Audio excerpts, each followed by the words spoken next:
Quando você divide o teu foco em duas coisas, você não divide 50-50, vira tipo 30-30.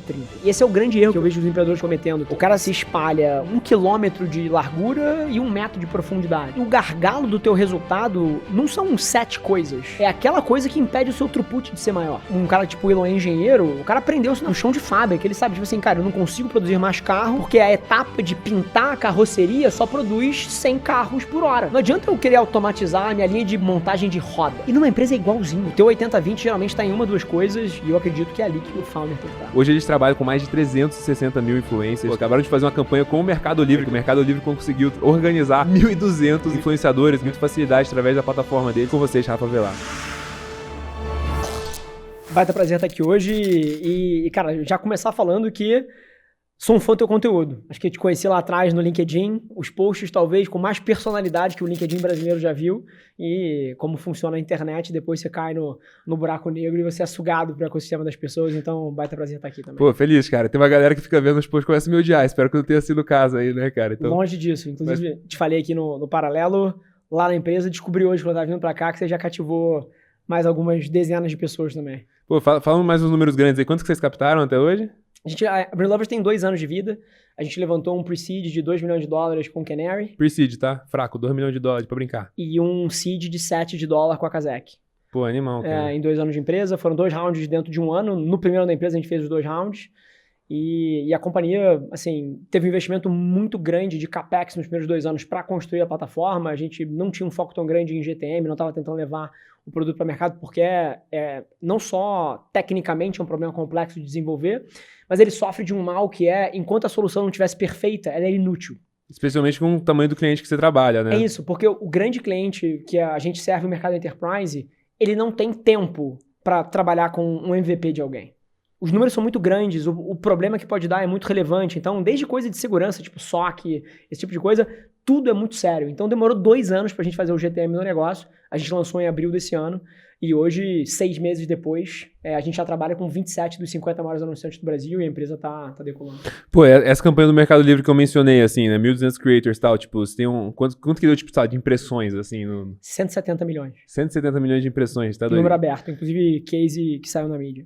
Cara, é muito doido isso também, que não é só impressões qualquer como do anúncio, né? É a impressão de todo lugar que você olha tá vindo alguém falando disso, né? Então, é impossível você não ouvir, assim, um negócio que realmente antes da inteligência artificial e da tecnologia que vocês construíram, impossível de gerir se não tivesse um time, sei lá, 100 pessoas, né? Fazendo tudo isso. É exatamente isso a value prop. A primeira coisa é que a gente vive num mundo onde a demanda pelos bens e serviços que a gente consome, o que está na nossa cesta de consumo, o que a gente considera, o que cria desejo na gente, muito disso vem pelo que eu chamo de adesão social.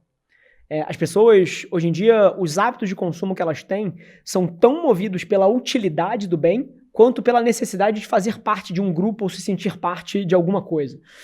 E o influenciador entra exatamente aí. Quando você abre uma rede social e você tem a percepção que todo mundo do seu círculo social toma aquela porra daquele whey protein, chuta qual é o protein que você passa a considerar do dia para noite.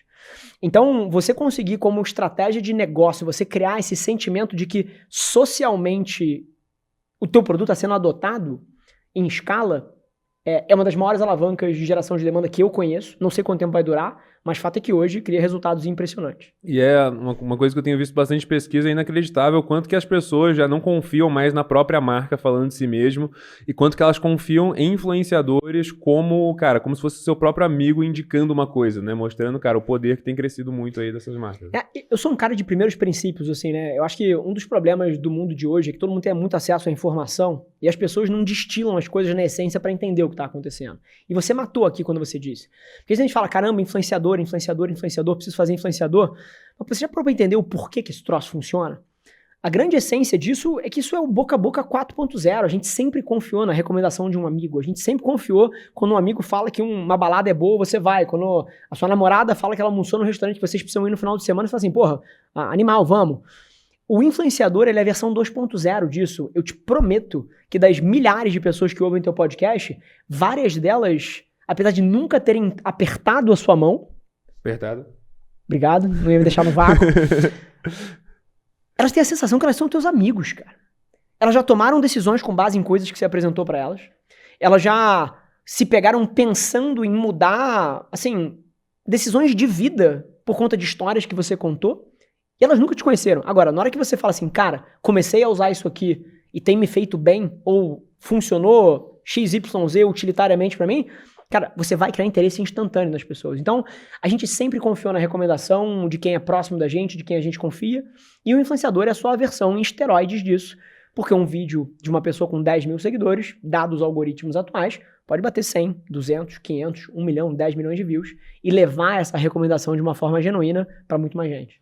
Pô, e uma coisa que você consegue ver também, né? Então, tipo, a galera que não entende muito isso, tá muito ligado nesse número que eu perguntei, impressões e tal, tudo mais. Cara, mas aqui, 170 milhões de impressões, beleza, você pode comprar isso, comprar em anúncio, tá ligado? Pode ser vai banner pagar. do Google. Talvez pode até sair mais barato do que foi essa campanha inteira, tá ligado? Mas, tipo assim, pô, o banner do Google no blog aleatório que você pisca o olho, completamente diferente do vídeo da pessoa que você confia. Sei lá, um caso que, pô, minha mina ficou muito obcecada e parecia que todo lugar que eu via era isso, aqueles gummy da Manu City, tá ligado? Perfeito. Pô, mano, Baita tá exemplo. maluco, tá maluco. Todo mundo começou a falar desse negócio aí, tipo, até os influenciadores que não foram pagos, sei lá, que você falou, que eles querem fazer parte do negócio, começam a fazer propaganda de graça pra parada, né? Porque meio que, sei lá, vira um movimento e quanto mais pessoas você consegue trazer pra dentro disso, mais você cria o buzz, o hype e tal. Então, imagino que 170 milhões foi o que vocês conseguiram medir da galera que tava trabalhando com vocês, né? Sem foi de mídia orgânica que foi gerada a partir disso, sei lá. Perfeito, sem dúvida. Esse é o número direto dos milhares de influenciadores que fizeram a ação do Mercado Livre. Mas agora, o que isso cria de adesão social posterior, cara, é um número que a gente até se esforça, mas a gente ainda não consegue medir com precisão. E nem tem como, né, cara? Tipo, acho que é um esforço quase em vão, assim, né? Uma coisa que a galera sofre bastante, assim, cara, é sobre atribuição, né, muitas vezes, assim. Então, pô, você até pode usar o negócio do cupom pra ter uma noção, mas, pô, o cupom, meu, foda-se, né? Porque no fim a pessoa viu de 1, 2, 3, 4, 5, 6 pessoas, aí o cupom que usou foi o daquela, atribui pra aquela, mas no fim, tipo, todo mundo teve uma parte na venda, assim. Como que você olha pra isso hoje? A tua analogia, o exemplo que você deu, ele é perfeito. Eu vou trazer uma analogia aqui que eu acho que aterriza o ponto. É a mesma coisa que você olhar pro time do Flamengo agora, que, cara, que Vai jogar final esse fim de semana. Vai jogar final esse final de semana. E você falar que a única pessoa que importa é o atacante. Entendeu? O cara que empurra a bola pra dentro do gol é o cara que ganha o jogo? Não. Essa atribuição do last click, né, que foi um pouco do mote da indústria e de por onde a gente passou ao longo dos últimos anos, ela é muito deficitária em termos de você olhar para ela como a tua função objetivo de otimização. Porque é como se você olhasse pra, beleza, esse atacante é o que faz o gol, cara, deixa eu botar 11 outros atacantes aqui, chuta o que vai acontecer. Não vai perder tudo. Vai perder o jogo. Então, a atribuição de último clique, ela tem o mesmo efeito, ela é quem às vezes empurra pro gol. Só que a gente já sabe que a maneira, é só você fazer a autoanálise, como é que você toma a decisão? Você toma a decisão com um conjunto de experiências, você vai no shopping, você vê uma vitrine, depois você vê um influenciador falando, teu amigo recomenda, aí finalmente você topa clicar em alguma coisa. Então, é um desafio grande de atribuição, um pouco do meu aprendizado, já tendo rodado, eu vou falar aqui centenas de milhares de campanhas de influenciadores, né? Centenas de milhares de colaborações entre marcas e influenciadores ao longo desse ano. São duas coisas. Primeiro, se você tem uma promoção imperdível, o cupom ou o link parametrizado funciona para medir atribuição. Porque no momento que o influenciador apresenta, é irresistível você não clicar aquilo. É alguma coisa que está pela metade do preço. Ou você vai ganhar 3 vezes o volume de produto. Funciona muito bem para medir quando você tem uma coisa irresistível. Agora, pô, se você está oferecendo coisas irresistíveis para o teu cliente o tempo todo, provavelmente você está perdendo dinheiro. Então, não é sempre que você pode oferecer essas condições. Você precisa de maneiras de moldar a geração de demanda que sejam sustentáveis do ponto de vista do PNL. E é aí que entra um pouco do problema. Porque o influenciador, ele funciona para trazer o seu produto para mais pessoas, ele funciona para fazer as pessoas considerarem o teu produto, e às vezes quem vai empurrar para dentro do gol é o Google Ads, ou Meta Ads, ou é uma loja física. Então tem esse desafio de atribuição. A maneira como a gente lida com isso é trabalhando em parceria com empresas de estatística, que tem uma tecnologia chamada MMM, que é Marketing Mix Modeling, que basicamente nada mais é do que uma regressão linear multivariável, que olha para as vendas da companhia e correlaciona isso com quais foram os investimentos de mídia que a empresa fez por hora, por dia, e tenta encontrar as correlações. E isso não é uma ciência precisa, mas é uma ciência direcional que ajuda a gente a tomar boas decisões de volume de investimento. E, pô, talvez em termos de burros me disse eu tô errado aqui, mas é tipo assim, tu dá uma mexida aqui nesse canal, vê se a venda dá uma caidinha, tá ligado? Aumenta aqui, vê se dá uma subida, meio que você vai vendo correlação das coisas, né? Exatamente. E você vai meio que testando em tudo e tal, vendo o efeito que vai tendo. Exatamente. E, pô, isso é um negócio que eu acho que a galera, quando tá fazendo marketing, não entende tanto assim, né, cara? Que é tipo, cara, você não precisa que o cara viu o teu anúncio, vai comprar tal, tudo mais. Você só precisa garantir que a mensagem tá sendo entregue pras pessoas certas, que seja a mensagem certa. E, cara, tá aparecendo bastante na vida dele pra no momento que, cara, a privada dele entupir, você seja o primeiro desentupidor que ele vai lembrar, tá ligado? 100%. O momento que ele quiser tal, né, cara? E, pô, conta pra mim, cara, Casa de Ferreiro Espeto de Pau aí, ou vocês fazem influencer marketing na Brand Lovers também? Cara, esse é um debate bom. A gente usa a nossa própria plataforma para fazer. Agora, a única diferença é que os orçamentos são muito díspares, né? Literalmente, pra você ter uma ideia de volumes, tem empresas que começam a trabalhar com a gente e na primeira campanha botam 2, 3 milhões de reais. É a primeira coisa que ela tá fazendo. A gente não aplica esse volume de capital na estratégia de crescimento, não porque a gente não acredite, mas porque não precisa. E esse é um ponto interessante que para os founders que te ouvem talvez seja uma lição ou uma reflexão bacana. Quando eu comecei a empresa, o primeiro investidor com quem eu fui falar foi o Flória, do Canary. Ele é muito meu amigo hoje em dia e na época a gente se conhecia mais superficialmente. E eu sou um cara muito honesto e muito direto. E quando eu sentei com o Flória para falar da minha tese, do que eu queria construir, eu olhei no olho dele e falei o seguinte, cara, tem uma coisa aqui que pode matar essa empresa. E se a gente não conseguir resolver durante a caminhada do pre-seed pro seed, eu não sei se vale a pena continuar, talvez vale a pena fechar a companhia. Que é a estratégia de aquisição do supply do marketplace. O supply são os criadores, né? Porque não importa o quanto eu modelasse cenários diferentes, o business nunca ia ser rentável se a gente precisasse aquisitar os usuários. Não tinha como. Assim, eu rodei todas as sensibilidades possíveis, todos os cenários possíveis. Se eu precisasse gastar dinheiro aquisitando os usuários, eu não ia ganhar dinheiro. Tipo, trazendo influenciador, assim. Tipo, pra baixar o app. Ads pro influenciador, pra Entrar eles baixarem e participarem das campanhas. É isso aí. E dado que eu entendi isso antes de lançar a empresa, a gente sempre teve uma preocupação genuína em como é que eu crio uma estratégia de produto que permita com que isso aconteça. E a grande verdade é que dos 360 mil influenciadores que a gente tem, hoje, cara, a gente deve ter aquisitado, cara, com campanhas tipo 15, 20. 340 foi orgânico. Tipo boca a boca, assim, da galera? Ou... E aí que eu ia falar. A minha tese era tentar criar utilidade no aplicativo para as pessoas me conhecerem pela ferramenta e ficarem pela rede. Tese famosa de consultor de marketplace, né? O famoso come for the tool and stay for the network.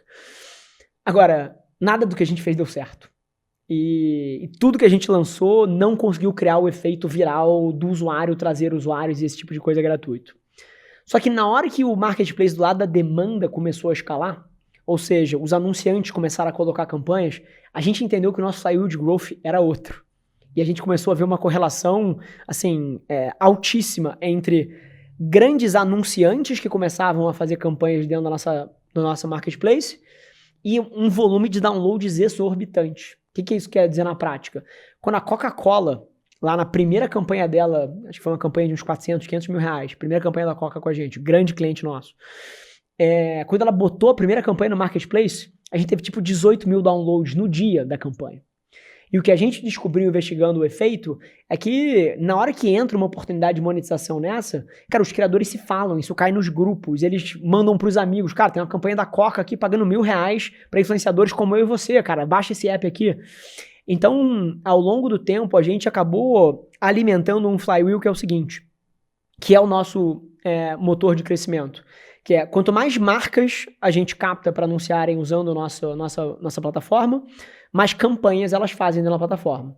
Quanto mais campanhas tem disponíveis para os criadores aplicarem, mais criadores baixam o aplicativo. Quanto mais criadores baixam o aplicativo, melhor vira o meu inventário que eu posso oferecer para as marcas. E o resultado para as marcas fica cada vez melhor, cada vez mais segmentado, cada vez melhor custo.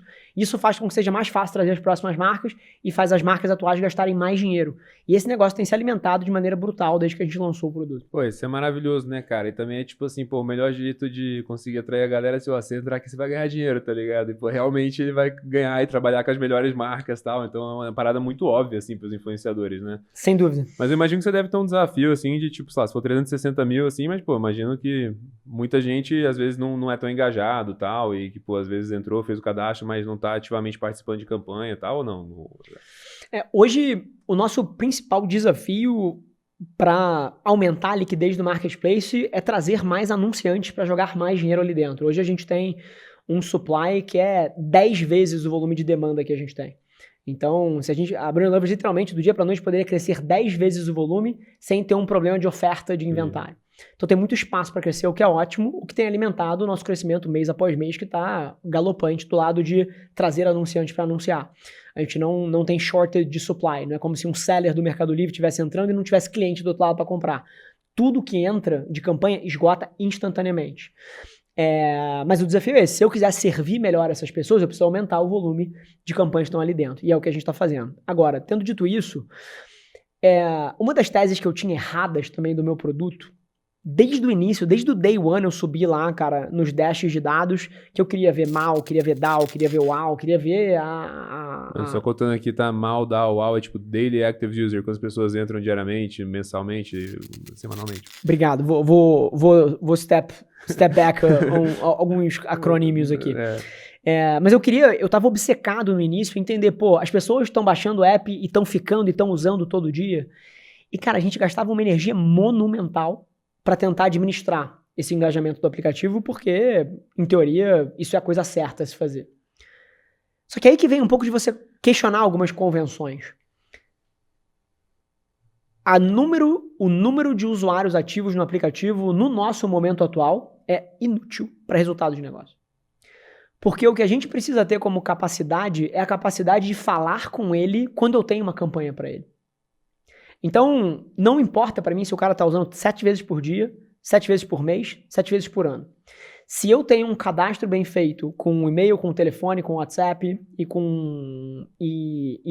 no mundo ideal ele tem os push notifications instalados no celular, isso é tudo que importa, porque na hora que eu tiver uma campanha da Unilever e a nossa AI entender que por N motivos ele é o influenciador certo para a campanha e o nosso agente for convidar ele, o que eu preciso é que ele veja isso. Pode ser no SMS, pode ser no WhatsApp. E o que acontece até é que as pessoas baixam o download para poder participar.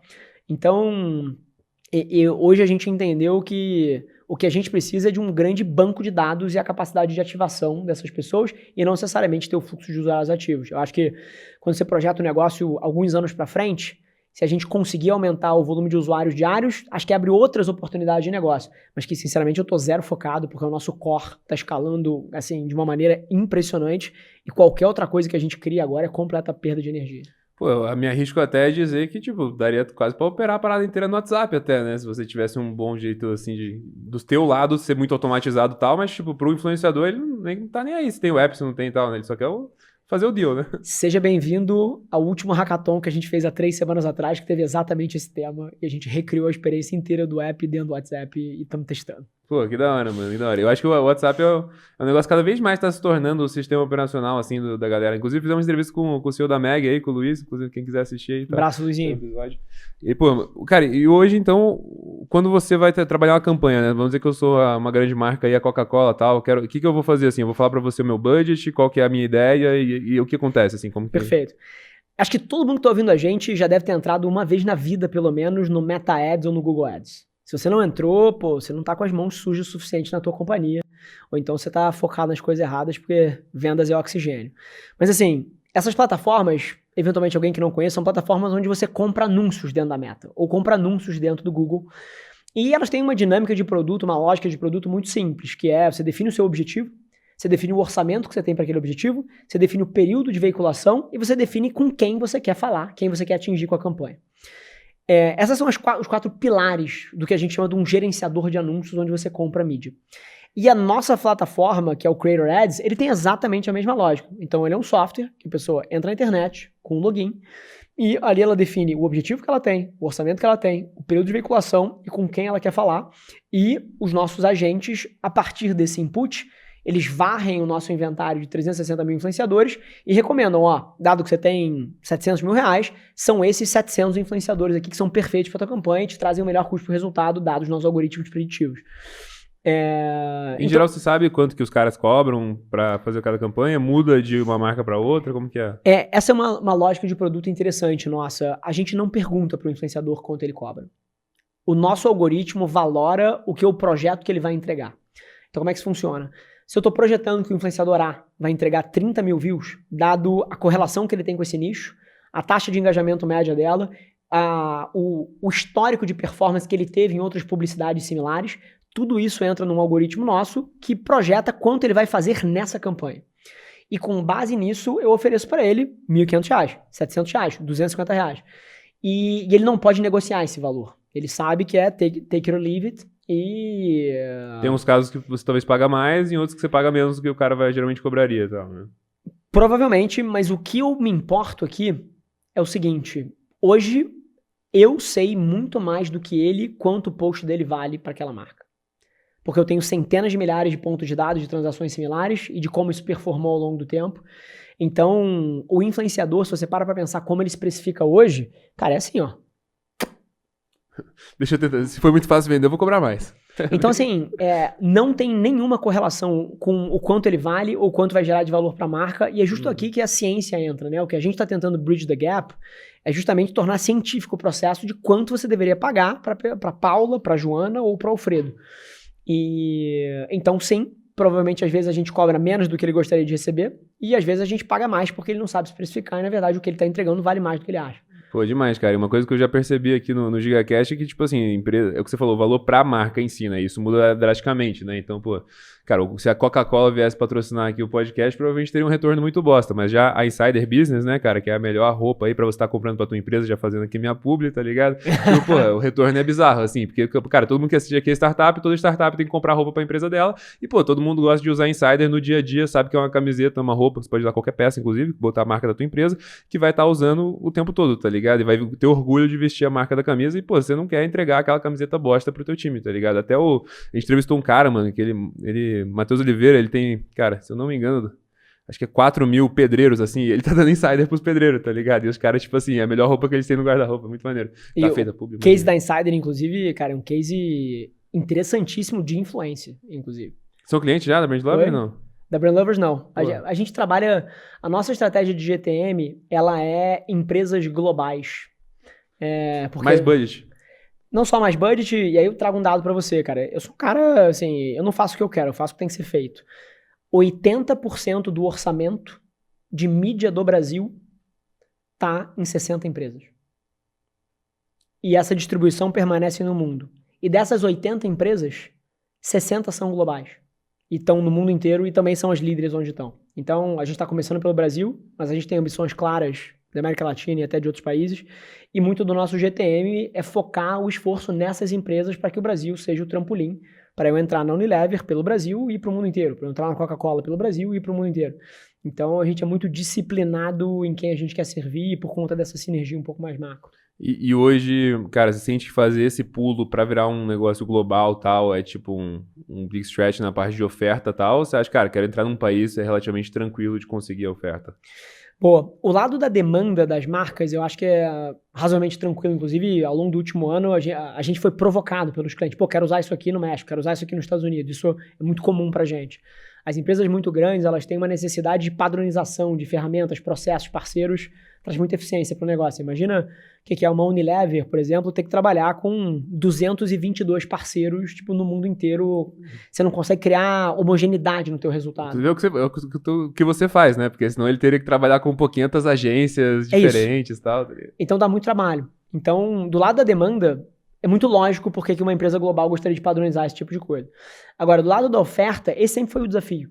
Então, eu sempre tive a cabeça muito fechada sobre o momento de internacionalizar, porque Brand Lovers não é a minha primeira empresa. Então, já perdi muito da ingenuidade do founder quando ele começa, ele acha...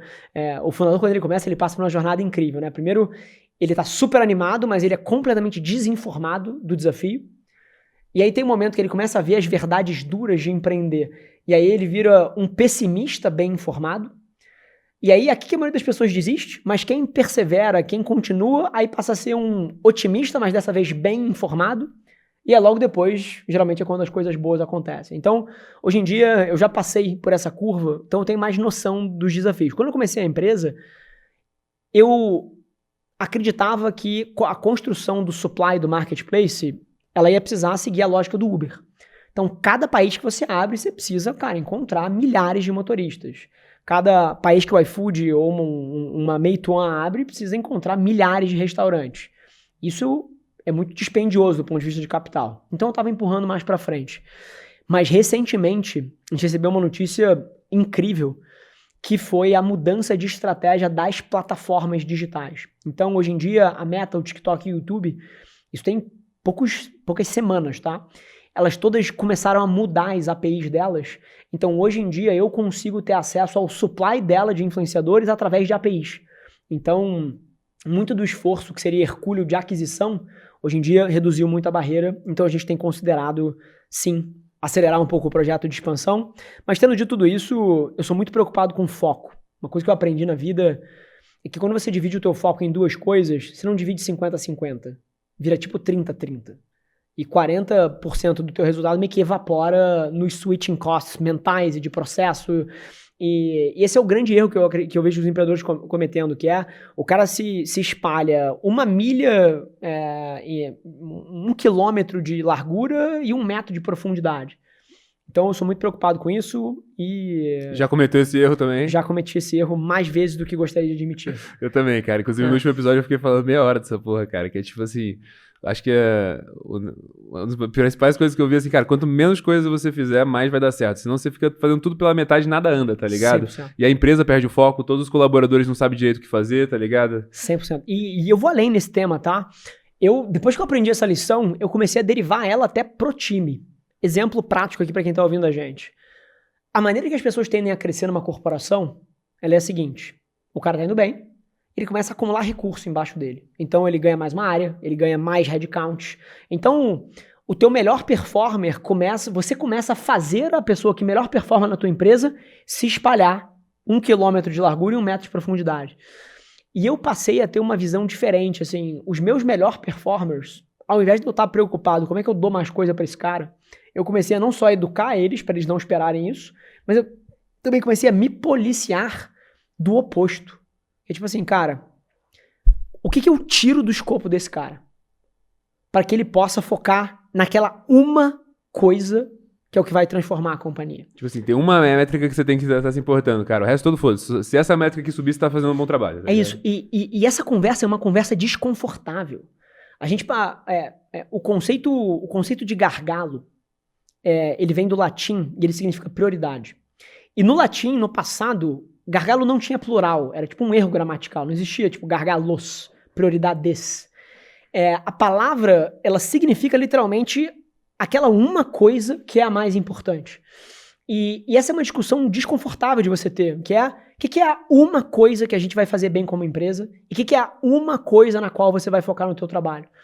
E literalmente eu tenho uma crença que assim, se você me traz 5 coisas que você vai focar, tipo assim, você já tá errado na largada. Já tá focando em nada, né? Já tá focando em nada. E nada vai progredir na maneira que precisa, na proporção que precisa. E provavelmente isso vem de falta de profundidade sua de analisar o que de fato é o que importa. Cara, é tipo assim, a galera vai fazer fundraising no tempo livre, tá ligado? Não, irmão, você vai fazer fundraising, você só faz isso, tá ligado? Se você não tá ou fazendo reunião com o investidor, ou pedindo intro pra investidor, tá ligado? Ou, tipo, revisando o teu pitch e tal, pô, você tá errado, tá ligado? 100%. E não vai dar certo, assim, cara. E pra tudo, né? Assim, imagina que na época que você tava assim, tipo, pô, foca agora conseguir oferta. Aí você fica só obcecado nisso e tal. Aí anda, aí o negócio funciona, aí resolve, tá ligado? Eu tenho uma filosofia, inclusive, eu acho que eu já cometi esse erro, eu vejo algumas pessoas fazendo diferente, não sou dono da verdade, pra mim funciona muito bem, que eu literalmente deleto a minha agenda inteira a cada 2-3 semanas. Então sabe quando começa a acumular aquelas reuniões recorrentes, quando começa a acumular meio que os sistemas da empresa? Quando eu vejo que isso aconteceu, eu deleto tudo. E eu recomeço do zero e eu me faço a pergunta, o que é a uma coisa que eu preciso fazer nos próximos 2-3 dias, na próxima semana, que é a única coisa que eu vou focar. E isso é muito diferente, em teoria, da filosofia tradicional de gestão, onde você deveria criar rituais e criar governança, e você bate o bumbo de maneira igualitária em todas as áreas da companhia. Eu tenho uma filosofia diferente. Eu acho que o fundador, ele precisa ir aonde mais dói na empresa. E na hora que ele resolve aquilo, ele precisa fazer a pergunta de novo. Onde mais dói agora? Agora é ali. Então, e para fazer isso, você precisa se cercar de pessoas excepcionais, porque na hora que você muda de área em área, não pode cair o outro lado. Mas essa filosofia de você alocar desproporcionalmente o seu tempo naquela uma coisa que te impede de crescer, cara, eu, pelo menos, na minha experiência pessoal, me trouxe resultados muito melhores do que uma abordagem, em teoria, mais sistêmica e dividindo o meu tempo igualitariamente entre as coisas. Pô, acho que sobre o que falou, eu tenho 2 comentários, assim. O primeiro é que essa abordagem sistêmica é pra, tipo, pô, empresa listada na bolsa pra funcionar sem ter um dono, sem ter alguém que tá, pô, obcecado ali e tal, né? É tipo, como que você faz o resultado médio bem feito e tal, né? Perfeito. E aí, a segunda coisa, eu acho que tem muita gente que olha pro Elon Musk e fala assim, o Elon Musk é CEO de 6 empresas, tal, tem que ser igual ele e tal. Só que você vai ler a biografia dele, é tipo assim, ele caga pra SpaceX por 3 meses e fica do chão de fábrica da Tesla, tá ligado? Resolvendo o detalhe do sei lá do que. Aí na semana seguinte ele resolve outro detalhe, aí ele volta lá pra SpaceX, tá ligado? Que ele tá sempre, tipo, de todas as minhas empresas, qual que é o gargalo que eu tenho que estar completamente imerso aqui nessa porra, tá ligado? Exatamente. E isso vem de estatística, tá? A estatística tem um conceito que é de máximo local e máximo global. E o gargalo do teu resultado não são 7 coisas. É aquela coisa que impede o seu throughput de ser maior. E como ele, um cara tipo o Elon é engenheiro, o cara aprendeu isso no chão de fábrica. Ele sabe, tipo assim, cara, eu não consigo produzir mais carro porque a etapa de pintar a carroceria só produz 100 carros por hora. Não adianta eu querer automatizar a minha linha de montagem de roda. E numa empresa é igualzinho, cara. Não tem 7 coisas que vão ter o crescimento. O teu 80-20 geralmente está em 1, 2 coisas, e eu acredito que é ali que o founder tem que estar. E hoje você tá nessa de fechar mais marcas globais, assim. Então você tá com 27 já, que já é um resultado bizarro para 6 meses, que imagino que deve ter sido o teu foco aí por bastante tempo já. E é ainda isso ou não? Ainda é isso. E, cara, conta pra gente, assim, você é um cara, pô, muito versado em marketing, né? Inclusive um dos mais conhecidos. Você tem livro, não? Também não? Não. Não, tá bom. Você tem cara de quem teria um livro, não sei porquê. Eu já, aqui, dos projetos que a gente abraça e depois a gente se arrepende e reposiciona o nosso foco, eu já 2 vezes assinei contratos com editoras, recebi as luvas para me garantir como autor e eu nunca escrevi os livros, tive que devolver o dinheiro 2 vezes já. Pô, e foi bom no fim das contas, né? Porque foi a decisão certa, não era hora de escrever livro. Que, pô, não, vou fazer aqui no meu tempo livre. Não tem tempo livre, irmão. Se você tem tempo livre, você não é empreendedor, tá ligado? O pouco que sobra tem que passar com a família, tá ligado? Pra não ficar maluco. E com 2 filhos, então, agora é diferente. Mas, cara, você, assim, entendendo muito e tal, cara, o que você encontra hoje que é um bom framework de, tipo, venda enterprise, assim? Perfeito. Porque Enterprise sofre muito com marketing, né? 3 coisas. Cara, assim, pra mim, playbook de Enterprise, 3 coisas. Já fiz ela 3 vezes na minha vida. E é curioso como funciona every single fucking time. A primeira coisa é PR. Então, relações públicas.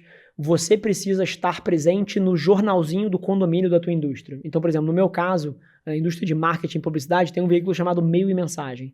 O Meio e Mensagem, cara, é um periódico que todo CMO brasileiro, todo CEO de agência acorda na segunda-feira e ele lê essa merda. É um jornal que tem uma folha tipo A5, A3, né? Qual é a maior? É A3 ou é A5? Acho que é A5, porque a A4 é a normalzinha, então... Eu não sei. Eu também não. Não sou especialista em papel. Mas a folha é grande. Então ela é uma revista meio grande que todo mundo lê na segunda-feira de manhã, cara. É um ritual da indústria. Então, assim, aquilo ali é um corta-caminho para você estar na frente do tomador de decisão enorme. Então, se você contrata uma assessoria de imprensa que te ajuda a chegar nesse jornalzinho do condomínio da tua indústria, sua vida vai ser muito mais fácil. Igual, tipo assim, sei lá, você quer vender pro mercado financeiro, você tem que estar no Brasil Journal, que é o que os caras estão lendo aí todo dia e tal, né? Exatamente. Cada mercado vai ter um diferente. Essa é a lógica. Então, assessoria de imprensa, eu acho que para uma startup enterprise faz uma diferença enorme. Número 2, eventos. Então, assim, é literalmente sobre você pensar como escalar ações não escaláveis. Então, jantares, patrocínios, eventos, esse tipo de coisa tem um ROI, assim, imensurável. Literalmente, Matheus tá aqui, ele toca ativações lá da Brand Lovers, na minha frente, não vai me deixar mentir. Matheus, quantos dos clientes que a gente trouxe das 27 marcas, das 50 maiores, vieram dos patrocínios meio mensagem? Tipo, uns 20 e poucos, né? Assim, tipo, 80%, cara. Veio de um patrocínio que eu fiz num jantar, num evento, numa conferência em Lisboa, por exemplo. Acabei de voltar, que vão 16 CMOs brasileiros, passam 4 dias em Lisboa comendo em restaurante Michelin. E não foi vocês que organizaram, assim, vocês patrocinaram? Zero, a gente patrocinou e tava lá. Então, as indústrias geralmente têm esses núcleos onde essas pessoas se reúnem, você está presente ali. Cara, assim, é um corta-caminho monumental. Agora, a terceira coisa que eu diria Estratégia de conteúdo funciona radicalmente bem. E a que eu recomendaria para todo mundo aqui é você começar um podcast que não seja uma propaganda da tua empresa, mas que seja uma consequência natural de você convidar o tomador de decisão que você precisa para ele estar sentado numa mesa com você. E tem 3 derivadas disso importantes. A primeira delas vou te fazer uma pergunta antes de provar meu ponto. Qual foi a última vez, você tem namorado ou esposa? Esposa, casada. Perfeito. Qual foi a última vez que você ficou olhando no olho da sua esposa ininterruptamente, sem pensar em outra coisa, sem abrir o celular durante 2 horas na tua vida? Não, 2 horas, acho que foi assim. Pô, quando eu tava casando com ela, assim, em abril, né, que eu tive que ficar olhando pro olho dela enquanto a monja falava a nossa cerimônia, talvez. Mas a resposta pra muitas pessoas que estão ouvindo a gente é tipo, nunca. Pô, é difícil fazer um foco total, assim, né, sem nada, assim, nenhuma distração. Cara, eu não lembro. Cara, eu amo a minha esposa de paixão. A Mariana é um pilar da minha vida. Eu não consigo lembrar a última vez que eu olhei no olho dela e tive uma conversa nesse nível de intensidade que a gente tá tendo aqui agora, cara. Então, o que é o meu ponto aqui? O podcast num cliente enterprise, se você consegue fazer a porra do teu cliente sentar numa cadeira com você e gravar um episódio de podcast, isso cria um grau de intimidade que nada no mundo cria, cara. Você vai criar um laço com aquela pessoa, uma intimidade que nenhuma outra estratégia criaria. E isso depois converte em negócio. Para trazer alguns dados, cara, em todas as empresas que eu abri até hoje, eu usei essa estratégia de enterprise e é tiro e queda. Todos os clientes-alvo que sentam no podcast para conversar comigo, de 3 a 4 meses depois, 70% deles convertem em cliente. Pô, eu imagino que não tem gente chamando ele pro podcast, assim, o tempo todo, né? Os executivos, assim, e tal. Não tem. E aí vira uma pergunta, como é que eu acesso essa pessoa? Como é que eu consigo fazer o meu podcast ser bom o suficiente ou interessante o suficiente para eles? Por exemplo, no meu caso, por que os CMOs vêm falar comigo? Cara, porque eu tenho milhões de visualizações no podcast, porque ele sabe que ele vai ganhar a exposição das ideias dele, então tem uma troca legítima ali. Não, mas isso depois que já deu certo o podcast, né? Mas isso. aí quando tá começando e tal... Mas eu desafio as pessoas que estão ouvindo a gente a pensar que provavelmente na sua indústria, se você trabalha no negócio, não tem um podcast que é o marco da indústria. Eu lembro quando eu comecei a gravar 6 anos atrás, o meu podcast que chamava CMO Playbook, que é o que eu tenho até hoje, eu fui a primeira entrevista de todos os CMOs brasileiros. Você pega todas as empresas listadas no Brasil, todos os CMOs gravaram o primeiro podcast da vida comigo. Agora, se você trabalha em real estate, cara, seja essa pessoa. Se você trabalha em seguros, seja essa pessoa. Enfim, então... Eu quero double down no que você tá falando, assim, cara. Eu falo assim, mano, todo mundo devia fazer um podcast. É o maior hack que existe, tá ligado? Esquece. Porque, tipo assim, você vai chamar uma galera que, tipo, o cara vai aceitar. Tipo, mesmo quando o nosso podcast, assim, cara, sei lá, a gente tinha 17 episódios, a gente chamou, pô, o Alexandre Zouco lá da CRM Bônus, assim, não tinha nem 100 visualizações por episódio, ele veio, mano. Eu troquei 2 horas de ideia com o cara, tá ligado? E, tipo, eu não precisei de uma intro pesada nem nada. E hoje, cara, eu quero conhecer qualquer fundador de startup.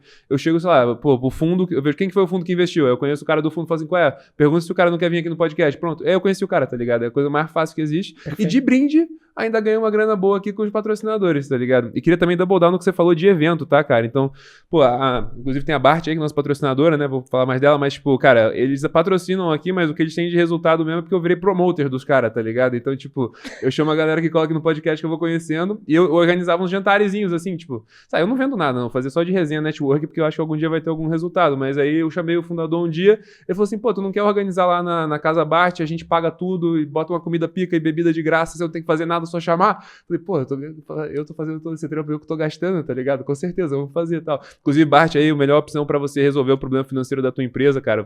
Eles são a empresa que de fato tá do teu lado, não é uma adquirente só querendo roubar dinheiro de você pra processar os teus pagamentos no cartão de crédito. Eles trabalham com todas e por ter um grande volume, conseguem uma taxa muito boa, tal, provavelmente melhor do que você conseguiria sozinho. E, cara, se uma cair, tem a outra pra maximizar a tua taxa de aprovação, maximizar aí também, cara, reduzir o teu chargeback ao máximo também, cara. E, pô, de brinde, você ainda pode deixar o teu dinheiro lá na tesouraria, eles rendem dinheiro pra caramba pra você, tal, tudo mega de confiança. E pra fechar mesmo o pacote, cara, exatamente o que ele tá falando da viagem, das experiências, eles estão fazendo um ótimo trabalho nisso, por isso que conseguiram aí em 3 anos, já estão valendo R$1 bilhão, que ele, pô, leva você pra qualquer jogo do Brasil que você quiser, tem parceria com todos os estádios, que é o Clube Bart. E pra você ser cliente, geralmente é R$3 milhões, né, porque eles só atendem a galera muito bem, mas só quem faz a partir de certo volume, igual o Rafa aqui, só atende os clientes bolado imenso. Não, o Rafa atende uns mais incrível ainda, né? Mas eles, tipo, pô, se você vier pelo GigaCast, eles fazem uma exceção aí, se você tiver R$1,5 milhão de faturamento, eles já te aceitam, ou se você tiver aí, cara, acho que R$3 milhões em caixa pra deixar na tesouraria também, tamo junto, feito a publi aí. Eu tenho que fazer as publi encaixadas, que senão os caras pulam, tá ligado? Cara, mas vou te falar, talvez algumas das melhores publis que eu vi nos últimos tempos. Parabéns. Consegui. Cara, encaixada no contexto da conversa, com todos os pontos, cara. Eu tava curioso pra saber o que você ia falar da Bart, o que você ia falar Deixa eu encaixar aquilo que a gente tava falando, né? Da Insider. Então, e construiu muito bem no ponto. Então, assim, resumindo tudo, cara, vendas para enterprise, 3 coisas: PR, evento, e eu, Rafa, recomendaria você abrir um podcast e conseguir fazer o tomador de decisão da tua indústria, tá sentado na mesa com você, tem derivadas poderosas de negócio. Pô, é muito doido, assim, porque, cara, tipo, sei lá, eu não te conheço direito. A gente foi num jantar junto uma vez que a gente nem trocou ideia, tá ligado? Aí falamos no Vale, né? Lá na casa do Vitor e tal, e fizemos, 10 mensagens no WhatsApp e tal. E, cara, boto fé que depois dessa conversa aqui, eu vou ser um dos caras que você mais contou da sua estratégia de, tipo, de negócio, de empresa, que não é um VC, tá ligado? Principalmente que eu tenho feito poucas conversas, cara. A vida tá dura. Foco? Não só foco, mas é uma história até famosa no ecossistema já. 1 ano atrás eu demiti os meus 3 co-founders. É nada. E eu fiquei com 22 reportes diretos. E eu reconstruí a empresa basicamente do zero. Pô, não, vamos ter que entrar nessa história aí. Então, e aqui o ponto é... Assim, acho que tem muito tempo que eu não faço um papo desse. Tô tirando a minha cabeça pra fora d'água agora. Pô, que maravilha, cara. Então tô muito honrado aí que você tá aqui com a gente, cara. Muito feliz também. Cara, pô, conta aí, como que você, tipo assim, veio de ti, foi quebra-pau? Eu não sei se falou que tá rodado no mercado da história, você pode contar? Cara, assim, eu não gosto de expor as pessoas, eu acho que foram divergências múltiplas, mas basicamente não fazia sentido o cara continuar do jeito que tava. E acho que pra eles e pra empresa foi a melhor decisão que podia ser tida. Acho que não só eles estão muito bem agora também, mas o fato de que a gente pôde fazer essa mudança, e acho que o que a empresa mais precisava naquele momento, que era um momento duro para a companhia, a gente tinha levantado a rodada da Kazakh e as coisas não estavam indo tão bem quanto a gente planejava. E a melhor coisa que aconteceu para a empresa foi eu me plugar em mais pessoas na companhia. Durante 9 meses eu tive 22 reportes diretos. Founder Mode pesado, então, hein? E isso literalmente transformou a cultura da empresa. Eu acho que pela composição do nosso founding team, que tinha gente muito sênior desde o começo, a minha função na empresa era levantar dinheiro. Então, tanto que no primeiro ano eu fiz 2 rodadas. E uma das coisas como CEO que mais me incomodava no começo da companhia, nessa fase inicial, é que a cultura que a gente estava criando, eu não estava conseguindo fazer ser a cultura que eu acreditava. E eu me reconectar com a empresa nesse grau e literalmente ter esse volume de pessoas reportando para mim, literalmente numa velocidade impressionante, reconstruiu a cultura e eu fui capaz de criar a empresa que eu acreditava que a gente precisava, inclusive liderar pessoalmente a construção do produto. Não tinha PM, não tinha nada, eu escrevia todas as user stories, eu liderava os engenheiros diretamente. E junto do time que passou por esse momento comigo ali, a gente conseguiu literalmente reconstruir a Brand Lovers em 6 meses e espero poder abrir números em breve, mas aí o negócio já tá ficando grande. Pô, irmão, na moral, tipo, você contando aqui deu até um arrepio e tal, mano. Só de você imaginar, pô, 22 reportes diretos, tá ligado? E todo mundo... Cara, e foi intencional, eu podia ter criado umas camadas de abstração. Eu podia pegar, um engenheiro e botar ele para os outros engenheiros reportarem. Eu podia pegar, ter pelo menos 1 ou 2 pessoas de produto para não precisar estar liderando diretamente. Mas foi uma escolha ativa, eu acho que é o que a empresa precisava. E é para dar frio na espinha mesmo, porque não recomendo para ninguém. Nessa época, o teu foco completo foi tipo assim, pô, precisamos arrumar a cultura da empresa? Ou o que era, assim? O que você passava o dia pensando? Cara, 3 coisas. A primeira... 3 coisas então nenhuma coisa, né? Não, 3 coisas que me incomodavam muito, mas eu foquei em uma só. Cada vez. A primeira coisa que me incomodava muito era a cultura da empresa. Eu olhava e eu não via aquele sinking ship mentality, tipo assim, parecia que o jogo tava ganho. Fizemos 2 rodadas em 1 ano, IPO da empresa, todo mundo milionário. Tipo assim, empresa, cara, não existe empresa, tá ligado? A empresa não existia ainda, quase. Se parar de trabalhar, a gente só morre, tá ligado? E sentimento de jogo ganho. Isso me incomodava profundamente. A segunda coisa que me incomodava, que era um problema, é porque a gente tinha um produto que não era o produto que a gente tem hoje, e que estava até indo bem, estava, sei lá, com 1 milhão de faturamento mensal, margem bruta ok. Que era o quê? Era um produto que ajudava empresas pequenas e médias a tornarem influenciadores afiliados das suas marcas e ganharem por comissão. Sim. Então o produto estava indo bem, tinha clientes super bacanas, uma retenção altíssima, mas enquanto o time estava achando aquele crescimento legal, Cara, aquilo ali, claramente, pra mim, a gente não tinha acertado um PMF radical, alguma coisa que eu olhasse e falasse assim, pô, beleza, vale a pena investir os próximos 10 anos da minha empresa escalando isso aqui. Eu acho que ia ser uma empresa mediana. A gente tentou resolver um problema e explorar ele, não encaixou tão bem e o time achava aquilo a estratégia correta e queria continuar fazendo e pra mim tava muito claro que não valia a pena crescer aquele negócio. Apesar de, cara, crescia 30%, 40% ao mês. Margem bruta de 70%. A maioria das pessoas talvez falasse assim, não, parece que tá funcionando. Não, mas eu também tô achando aqui. Conta, explica melhor essa história, então. Cara, pra mim era um produto que eu achava que a gente ia conseguir criar certas barreiras de entrada, certos lock-ins e a tese inicial, quando eu escrevi o paper da tese lá atrás, tinha algumas coisas que eram importantes da gente conseguir fazer e elas não estavam acontecendo. Eu não via um diferencial competitivo tão claro. Eu achava que o nosso produto ia acabar sendo fácil de ser copiado, ele podia virar uma feature, que eventualmente um TikTok Shop lançou depois, esse tipo de coisa, e isso me incomodava. E a segunda coisa é que tudo que está acontecendo de AI agora estava começando, estava engatinhando, e eu achava que isso ia mudar profundamente o setor que a gente trabalhava.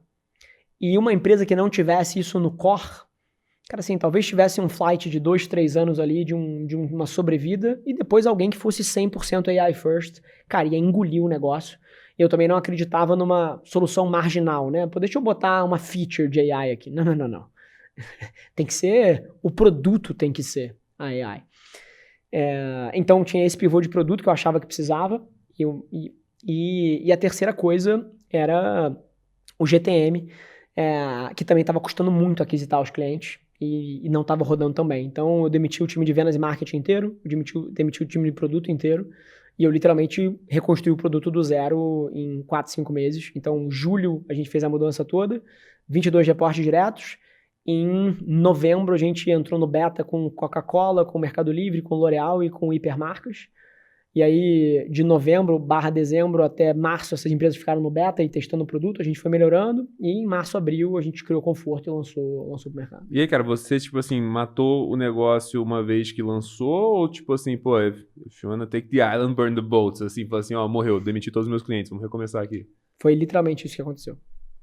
A gente, em julho, agosto do ano passado, a gente cancelou todos os contratos dos clientes. Porque eu não queria que a empresa tivesse a esperança de que o outro produto fosse sustentar alguma coisa. Eu acreditava em literalmente não criar o sentimento do barco afundando, mas a necessidade de, se a gente não acerta isso aqui, esse negócio vai morrer. Eu sou um pouco dessa filosofia. Pô, então realmente o jogo tava, sei lá, ok, assim, né? Por isso talvez a galera tava assim, não, a gente tá indo bem, levantamos uma grana, estamos com esse produto aqui, estamos crescendo um pouquinho e tal. Mas, pô, você foi muito... Não quero falar ambicioso, né? A palavra que eu vou colocar, que é tipo, pô, uma vez você levantou 7 milhões de dólares com a Kazek, tipo, você precisa fazer um negócio que vai conseguir retornar radicalmente. 5 milhões com a Kazek, 2 com o Canary, né? Não, 7 com a Kazek também. 7 com a Kazek, tá, beleza. Então, pô, você tem que fazer um negócio que vai ser muito maior do que um negócio que faz 1 milhão por mês e tal. Eu acho que o meu dever fiduciário com os investidores, sem sombra de dúvida, é uma coisa que eu levo muito a sério e quero retornar um retorno excepcional para quem investe na companhia. Mas sendo honesto, eu fiz mais por mim, cara. A Brand Lovers não é a minha primeira empresa e eu já ganhei dinheiro. Eu comecei a Brand Lovers pra ser o que eu chamo da minha Mona Lisa, cara. É tipo assim, isso aqui é a minha obra de arte. Isso aqui é o meu negócio pelos próximos 20 anos. E que ou ele vai ser monumental de grande, ou assim, eu quero o outro. E é uma conversa que eu não tenho o menor problema de ter com os meus investidores, assim, dizer, a gente vai ter uma conversa desagradável que é, assim, eu não quero mais tocar isso aqui porque eu quero encontrar alguma coisa que de fato possa ter o tamanho que é o que eu busco pra minha vida. Cara, inclusive, tocando nesse assunto, essa semana morreu o pai de um grande amigo meu, e toda vez que acontece uma coisa dessa na minha vida, me traz muita reflexão. E uma das coisas que eu tenho pavor, cara, é de chegar aos 80, 90 anos e ter na minha cabeça um negócio assim, porra, e se eu tivesse tentado construir esse negócio aqui? E se eu tivesse mirado um pouco mais alto? Eu não quero ter isso deitado, cara, num asilo, tipo, aos 90 anos e ter a memória de que eu não tomei o risco, de que eu não tentei fazer aquilo. Então, sinceramente, o meu dever fiduciário é uma coisa que eu levo muito a sério, mas a decisão foi mais por mim. Pô, é muito legal esse pensamento, assim, que mostra muito a maturidade do empreendedor, que você vê que o empreendedor, quando ele tá começando, imagino que talvez você era assim na primeira empresa, que é tipo, pô, irmão, essa parada tem que vender, eu não posso ser um falido, tá ligado? Tipo, pô, eu não posso ter que voltar pro meu emprego, entendeu? Só que depois que, pô, tu já ganhou uma grana, você fica assim, tipo, pô, mano, pra fazer uma diferença aqui no meu patrimônio, tem que ser um bagulho grande, tá ligado? Senão não vale nem a pena fazer, eu prefiro só investir, sei lá, velho. E pra sair da cama também, cara, é muito difícil sair da cama pra fazer uma parada média. Eu não consigo, entendeu? Tipo assim, sair da cama, cara, acordar cedo, trabalhar até tarde. Se não for pra fazer um negócio muito diferente, você não consegue ter essa motivação intrínseca. Você só consegue fazer isso, cara, quando você tá jogando pra ganhar o campeonato, quando você tá jogando por alguma coisa que brilha o teu olho. Então, como o trabalho é uma parte muito importante da minha vida, eu sempre me preocupei um pouco, cara, com criar um sistema que me motive. Eu não acredito muito como é que fala? Em força de vontade. Eu sou um defensor de que força de vontade não serve pra nada. E pra mim o que funciona é você pensar sistemas inteligentes que te ajudem a fazer o que você quer. E pra mim, você conseguir pensar uma coisa que te deixe com tesão de sair da cama às 5 horas da manhã, de dormir tarde, e você não sinta que isso é um fardo, pô, é um sistema inteligente. Porque do meu lado, alguém que vai tentar competir comigo, cara, o cara quer vender essa empresa por 10 milhões de reais, 10 milhões de dólares pra comprar uma casa na Baronesa e uma lancha, assim, esse cara vai estar menos motivado que eu. Esse cara vai ter menos energia pra fazer do que eu. E eu vou amassar ele no médio prazo. E no longo, especialmente, né, E cara? no Que, longo, pô, que é doido, assim, que a maioria das pessoas não pensa assim, tipo, cara, eu quero estar fazendo esse negócio daqui a 20 anos, né? Tipo, pô, mano, quero fazer esse bagulho aqui, ganhar uma grana, vida que segue e tal.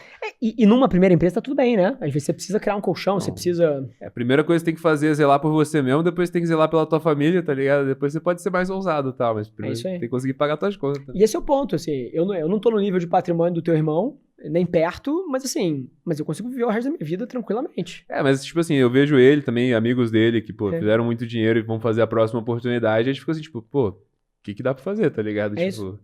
imagina, O que tu que vale a pena fazer, tu né? construiu uma empresa de, pô, 1 bilhão, 2 bilhões de dólares e você fica assim, tipo, tá, tem outra empresa dessa pra eu construir, tá ligado? Será que vale todo esse sofrimento que eu vou fazer e tal e tudo mais? É isso aí. E, pô, é muito maneiro que, pô, você tá nessa batalha, correndo atrás e conseguindo, pô, entregar esse resultado todo. E eu imagino que pelo que você tava descrevendo, né, pô, essa pegada que você tá, dá muita frustração quando você vê que o resto da empresa também não tá nessa, né, cara? Dá muito, tipo assim... É insustentável, não dura. E é um vírus, assim, né? Quanto mais gente tá assim, mais a galera começa a ficar assim e tudo mais. E, pô, infelizmente tem que se livrar. E, cara, quando você tem... Não sei se esse foi o caso, também não precisa falar, mas imagino, pô, que se entrou desse jeito, os sócios mais sênior, já estavam num outro momento de vida, também não estavam com esse, pô, sangue no olho todo e acabava que, tipo assim, não, cara, vamos demitir essa pessoa, ela não tá com a cultura certa. Assim, não, mas ela tá entregando, pô, mancada com a pessoa, tal, pelo menos foi o que eu vivi, tá ligado? Não, sem dúvida, esse é uma das frustrações. E o grande lance é que, às vezes, as pessoas se enganam.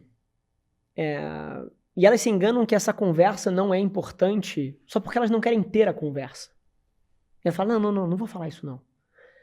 Mas, cara, é literalmente decisões como essa que, cara, te impedem de chegar onde você tá e te impedem de sair mais motivado e que criam frustração ao longo do tempo. Então, eu tenho umas regras pra mim muito claras do que não é negociável. E eu sou meio implacável nessas coisas, e algumas pessoas me acham mais duro, algumas pessoas me acham honesto, algumas pessoas me acham mais transparente do que eu deveria, mas tem certas coisas que são inegociáveis pra mim. E se elas estiverem sendo flexibilizadas, é insustentável. Pô, mas o bom é que não precisa todo mundo trabalhar pra você, né? Só a galera que tá alinhada, né? Tipo, não quer dizer que a pessoa é ruim, é só, tipo, mano, você pode ser muito bom em outro lugar, tá ligado? 100%. Inclusive, assim, a audiência aqui é majoritariamente de empreendedores, né? Cara, é empreendedor e quem quer ser empreendedor, especificamente, assim, uns moleques de 17, 18 anos, prodígio de escola, Legal. esse tipo de galera. Sabe o que é um grande erro que eu cometi na minha vida ao longo do tempo? Acho que é legal compartilhar com a galera. Eu já devo ter contratado mais de 2.000 pessoas na minha vida. Não sei se 2.000, 1.500 com certeza. Cara, um erro que eu cometia... Todo founder é apaixonado pelo que faz. Cara, assim, ele pensou aquela visão, ele sabe todos os detalhes daquele produto, ele conhece cada linha de código no começo. E é muito difícil quando ele senta na frente de alguém para falar do que ele está construindo, que ele não transmita essa paixão. E eu, no início, eu usava isso como uma ferramenta muito forte de contratação de talento. E o que eu aprendi ao longo do tempo é que isso é importante. É claro que todo mundo quer fazer parte de algo exciting. Mas se você só faz isso, você cria um gap de expectativa e realidade muito forte, porque o processo de você construir uma startup, ele não se parece com a visão do futuro do sucesso. Ele é muito duro. É muito duro. Eu acredito que é um processo quase irracional você se sujeitar a esse tipo de coisa. Então, se você não tem essa conversa com as pessoas que estão entrando no teu time, principalmente o time mais sênior, desde o começo, e no Rio de Janeiro tem uma coisa famosa que é quando você tá no sinal andando de carro, tem os caras vendendo morango na rua. E quando você olha aquela caixa de morango, o cara te mostra, caralho, só morango bonito. Aí você vai lá, você compra um morango, você bota no banco ali do lado, você chega em casa, você abre aquela caixa, os de cima eram maravilhosos e os de baixo, cara, estavam todos podres. E essa é um pouco a analogia. Eu, no começo da minha carreira, eu, encantado pela minha visão, eu falava tanto do que eu queria construir, da visão, etc., que eu também não dava o sanity check, tipo assim, are you really willing to do this? Assim, você realmente quer passar por isso? E isso se parece com isso significa que segunda-feira é isso, que sexta-feira é isso, e que domingo, cara, vai ter muitos domingos que vão ser assim. E eu literalmente tento hoje em dia entender por que a pessoa estaria disposta a passar por aquilo. Então, acho que compartilhando aqui com todo mundo, eu acho que tão importante que é vender a visão, é vender com o que a jornada vai se parecer, e você atrair para perto de você pessoas que estão dispostas a viver, cara, esses anos duros e extremamente recompensadores para a pessoa certa, mas que, sem sombra de dúvida, eu acho que a gente investe muito tempo falando das coisas boas, não tanto tempo falando das coisas ruins, ou das partes difíceis, e isso cobra o preço ao longo do tempo. Pô, eu tô muito alinhado contigo, cara. Eu acho que eu cometi exatamente esse mesmo erro, assim, e eu acho que, pô, quando a primeira conversa que você realmente tem que vender muito sonho pra pessoa querer participar do processo seletivo, querer se aprofundar e tal e tudo mais. Mas, pô, acho que antes de você, de fato, contratar, meio que até depois que a pessoa meio que tá ali quase topando, tem que fazer a anti-entrevista, tá ligado? Que é uma entrevista inteira convencendo a pessoa a não vir, tá ligado? Perfeito. Falando assim, só a desgraça que vai ser, tá ligado? Tipo, essa aqui é a expectativa, tá ligado? Cara, se você estiver fazendo esse tipo de horário, assim, cara, pô, não é o bastante, entendeu? E tá tudo bem se você não quiser, tipo, tem várias empresas que você vai trabalhar muito bem, mas aqui é o jeito que a gente vai trabalhar e tal. E, pô, mano, muita gente, quando tem esse nível de alinhamento, entra e, pô, se ela não iria se comportar assim, ela começa a se comportar assim só porque ela sabe que isso que é o esperado e tal, né? Perfeito. E eu vou um passo além. Acho que é não só fazer a anti-entrevista de tentar desconvencer a pessoa, mas é você fazer um processo intelectual honesto de investigar as respostas que ela te deu. Porque acho que eu tive 3 estágios. A etapa onde eu só vendi o sonho, a etapa onde eu tentava desvender a vaga, mas se a pessoa dissesse que topava, eu aceitava. E eu cheguei numa terceira coisa que é, eu realmente audito se eu gostei das respostas e se as respostas das pessoas fazem sentido. Cara, se ela no passado já tomou decisões similares, é um belo indicativo que ela estaria disposta a fazer de novo. Mas se ela nunca fez algo parecido, cara, é uma contratação arriscadíssima. Você nunca na tua vida passou por nada exigente nesse nível, por que agora vai ser a chave mágica onde você vai se tornar essa pessoa? Difícil. Então eu acho que eu cheguei num terceiro grau, que é quando a pessoa me responde, eu literalmente é o momento que eu tô mais prestando atenção para saber, cara, de fato essa pessoa sabe o que tá fazendo. Ela tem... não o conhecimento raso, mas ela entendeu as implicações. No passado ela já fez coisas parecidas. E é aqui que mora o ouro, cara, de você de fato contratar pessoas que estão dispostas a passar por isso com você. Pô, mano, se eu puder adicionar alguma coisa nisso daí ainda, essas puras verdades que você tá trazendo aqui, é que, tipo, mano, às vezes tem uma vaga que tá tão difícil de contratar, tá ligado? Você quer muito... Conheço essa. E a pessoa quer muito, você quer muito que ela seja a pessoa certa, tá ligado? Você não aguenta mais entrevistar, já deu errado, a pessoa, pô, que você queria, ela não veio, tá ligado? E aí ela vai, ela fala um negócio que, tipo, no fundo você sabe que vai dar errado porque ela falou aquilo, mas tipo assim, não, tá de boa, vou abrir uma exceção aqui. E sempre dá errado, tá ligado? É sempre essa porra, tá ligado? Sempre dá errado. Então, uma coisa interessante até, eu tava vendo um negócio que a AI é muito boa pra conseguir te ajudar a fazer essa análise, porque ela não tem o teu sentimento, a tua preguiça, o teu carinho e tal, né? Então, muito legal você estar documentando sempre o que você faz e ter muito claro as coisas. Não quero chamar de pegadinha, assim, né? Porque no fim não é pegadinha, é alinhamento, né? Que você quer ter com a pessoa, assim, e meio que ela demonstrar que ela tem os valores e ela já provou isso em outros lugares e tal. Mas, pô, você tem uma análise que não é sua, né? Porque às vezes você pode se auto-sabotar, assim, e, pô, a gente é humano também, né? Mas... Sem dúvida. A gente tá dando ideia aqui, mas a gente erra pra caralho. Não, imagina, cara, o turnover lá da Brand Lovers, acho que no ano passado foi tipo 20%, perdemos 20% das pessoas, ou demitidas, ou pessoas que saíram, não é que o turnover é 0, mas também não é 50%, não é volumes que eu vejo em algumas outras startups. Agora, pegando esse gancho do que você falou, Outra coisa que funciona muito bem, você pode usar a AI como copilot, ou você pode botar uma pessoa que é o exemplo de um AAA player que você tenha para entrevistar a vaga dos outros. E por quê? Porque ele não tem o interesse naquela vaga seja fechada para ontem. Ele não está pagando o preço dessa contratação não acontecer agora. E muitas vezes o gestor tá, né? Porque aquela vaga tá fazendo falta. Então o cara tá a mão na graxa ali, fudido, trabalhando 14 horas por dia porque aquela vaga tá faltando. E ele vai ter uma predisposição a tolerar um grau menor de excelência para suavizar aquela situação. E é humano, cara. Não importa o quão bom o teu time seja, é dificílimo você ter pessoas que 100% do tempo tomam decisões 100% lógicas. E na hora que você cria um sistema que de alguma maneira te blinda de fazer isso, cara, é super estratégico. Você pode botar outras pessoas para entrevistar, ou você mesmo pode ser o grande guardião disso. Eu entrevisto 100% das pessoas que entram na Brand Lovers, eu acho que dá para fazer isso, talvez até umas 300, 400, 500 funcionários, eu acho que ainda dá para manter meio que você sendo esse guardião desse último papo mais ácido. Pô, e é uma coisa que você, sei lá, quando você começa a terceirizar demais a contratação, sei lá, mano, eu tenho muito essa tese. Você tem um head de RH hoje? Não, a gente não tem nenhuma pessoa de RH na empresa. Pô, eu tô contigo, irmão. Eu sou moralmente contra o RH, tá ligado? Eu Somos acho que, dois. Tipo assim, o cara não tem trabalho pra fazer nas 8 horas do dia dele, aí ele começa a inventar um monte de coisa, tá ligado? E, tipo, não tem gente bastante pra recrutar. E ele também não tá alinhado com a vaga em si, entendeu? Ele só quer contratar qualquer pessoa pra bater a meta dele lá e tal.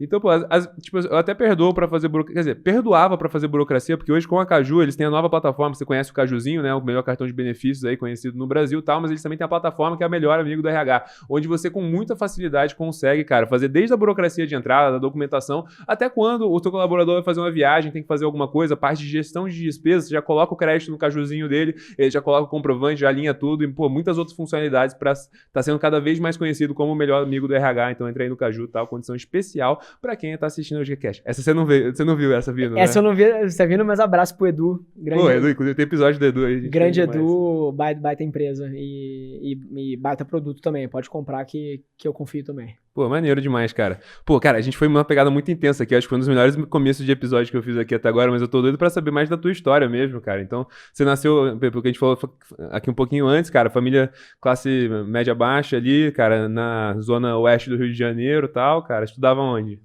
Pô, cara, a minha história, ela, assim, eu fui criado sou filho de mãe solteira, meus pais se separaram, eu era muito novo, e uma separação que não foi amigável, digamos assim, e inclusive fiquei quase 15, 20 anos sem falar com meu pai. Hoje em dia tenho uma relação boa com ele, mas crescendo, growing up, não tive. E minha mãe não trabalhava, então a gente morava na casa dos meus avós, e nunca me faltou nada, não quero chorar miséria aqui. O meu avô era militar aposentado, então ganhava uma aposentadoria ali adequada de classe média, e ele sustentava a nossa família, pagava minha escola, eu e minha mãe morávamos com ele. E quando eu tinha uns 10, 12 anos, minha mãe casou de novo com um pequeno empreendedor, que tinha uma empresa de engenharia nuclear, no Rio de Janeiro. E... Pô, que é uma empresa de engenharia nuclear, cara? Esse é um bom... O que faz? Assim, tem uma usina nuclear em Angra? Não. Ele é um engenheiro brilhante, mestrado, doutorado em engenharia nuclear, e ele desenvolveu uma linha de equipamentos que mede grandezas físicas na indústria de transformação. Então, o que é isso? São equipamentos que na época eram customizados para grandes empresas como papeleiras, óleo e gás, mineradoras, siderúrgicas, empresas de alimentos, onde ele mensura grandezas físicas ao longo do processo. Então, o que é uma grandeza física? É medir temperatura, densidade, pressão, vazão, fluxo de massa. Então, quando você tem uma fábrica, você tem que garantir que cada elemento do produto final está sendo adicionado na medida certa, na temperatura certa. Com o máximo de precisão, né? Com o máximo de precisão. É um processo químico que várias vezes acontece, às vezes físico, e você precisa mensurar isso ao longo do processo. Tem algumas etapas do processo que as intempéries que acontecem naquele pedaço do processo, é impossível você colocar um instrumento ali, tipo um termômetro para medir. Porque a temperatura são 4.000 graus. Porque a pressão são 200 PSI, vai esmagar qualquer... Se você bota um carro, o carro vira uma bola de gude.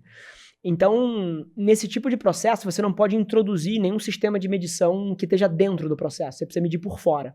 E a única forma de medir por fora é com radiação nuclear. Então, você põe uma fonte de radiação de césio-137 de um lado do processo, um detetor de radiação do outro lado, e dependendo da quantidade de radiação que chega no detetor, você programa os algoritmos para fazer o cálculo de qual é a densidade do que está ali dentro, qual é a temperatura do que está ali dentro, qual é o nível do tanque que está ali dentro. E ele tinha uma empresa que fabricava soluções customizadas para isso. Não, o cara é engenheiro de verdade mesmo, Engenheiro né? de verdade. Não é os engenheiros que se formam que a gente contrata aqui, né, mano? Tá Não. maluco. Esse cara é um cara que manja da física mesmo, tá ligado? Então, que da hora, velho. foi por ali que... E ele ganhava bem isso aí. Cara, mais ou menos, ele... Aqui eu tive algumas das primeiras lições minhas empreendendo, porque quando a gente casou, a empresa estava super bem, tinha uns 140 funcionários. A gente casou, é ótimo, né? Minha mãe casou com ele. A empresa tinha uns 140 funcionários. Pô, eu saí de uma vida, assim, que nunca me faltou nada, mas uma vida que eu vi minha mãe abrindo conta de banco, gerando cheque especial. Cresci com isso na minha cabeça. Cara, pra morar no Oceanfront, que é, sei lá, um dos melhores condomínios da Barra da Tijuca, no Rio de Janeiro. Então, assim, minha vida mudou da água pro vinho, viagem internacional, assim, comecei a ter outra experiência de vida. E quando eu tinha mais ou menos uns 15 anos, ele vendeu a empresa para um grupo alemão. Em teoria, a gente achou que a vida tava ganha, que a vida tava feita. E, cara, ele deu mole em várias cláusulas societárias. Ele, basicamente, num tweet, ele perdeu o negócio dele sem ser pago, tomou um processo por trás. Um tweet? Num tweet, pra resumir a história. Ah, tá, não. Achei que ele tinha tweetado alguma coisa e fudeu a vida dele. Não, ainda não era essa época. Hoje em dia um tweet pode foder a vida de todos nós, mas não era essa época. Isso foi 20 anos atrás. Ah, tá. E basicamente, cortando uma história longa para uma versão curta, ele, ingênuo, não tinha experiência... Engenheiro, cara. Engenheirão mesmo. Não tinha experiência de negócio, societária, foi mal assessorado. Cara, basicamente, tomou um golpe da empresa que aquisitou, que demitiu ele, não pagou, meteu um processo, ainda cobrando toda potencialmente liabilities de imposto que a empresa poderia ter, e tudo indevido, mas assim, perdemos tudo, cara. Perdemos tudo. Eu saí de uma empresa que tinha, tipo, Land Rover, Audi, de uma família que tinha Land Rover, Audi na garagem, morava no Oceanfront, para um apartamento pequeno alugado e sei lá, eu não lembro qual era o carro, mas era um carro de segunda mão, pequeno, tipo assim, literalmente isso aconteceu na minha vida. Mas ele voltou por cima, deu a volta por cima depois? Cara, aí vem um pouco da história. Mas nunca me faltou nada. Tipo, eu estudei em boas escolas, estudei em boas faculdades, estudei economia e comecei trabalhando no mercado financeiro, no BTG Pactual. E assim que eu me formei, eu tinha muita clareza de que eu não queria trabalhar no mundo corporativo.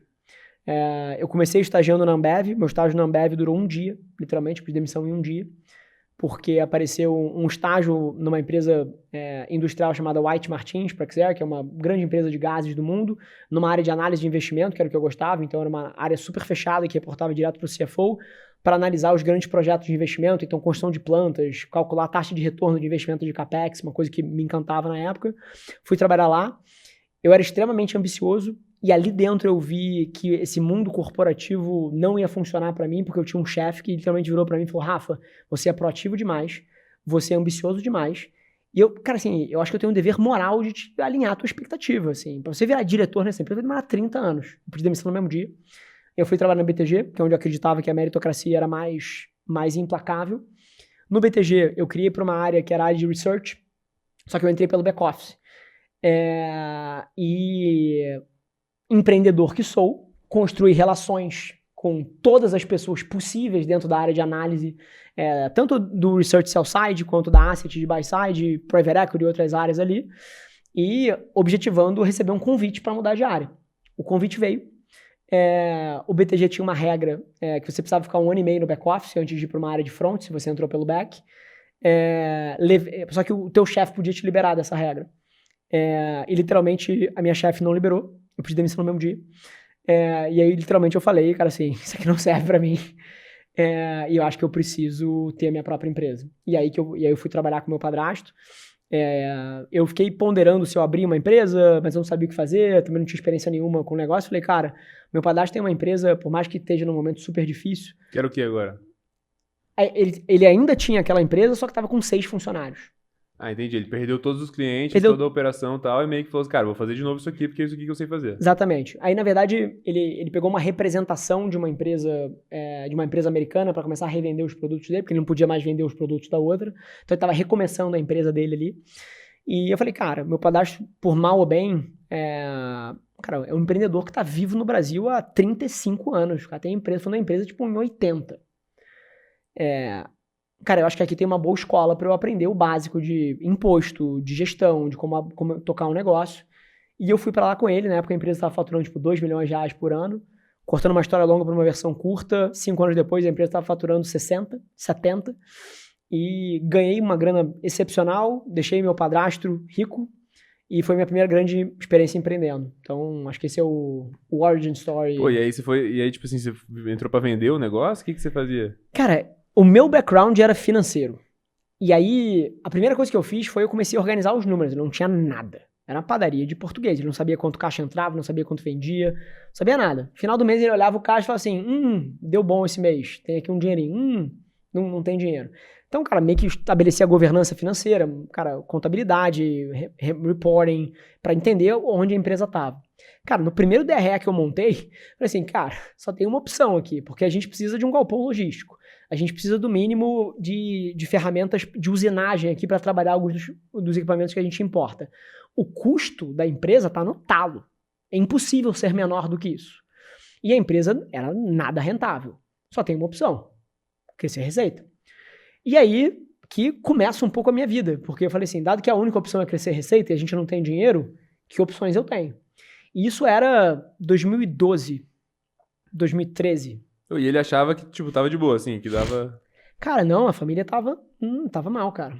A boa notícia é que a gente tinha algum caixa, tipo, que a família tinha acumulado nos últimos anos de a empresa indo melhor, mas no dia a dia, assim, eu via o meu padrasto chorando na escada da empresa, cara. Pô, mas dessa venda aí, pra isso foi o quê? 10 anos ou não?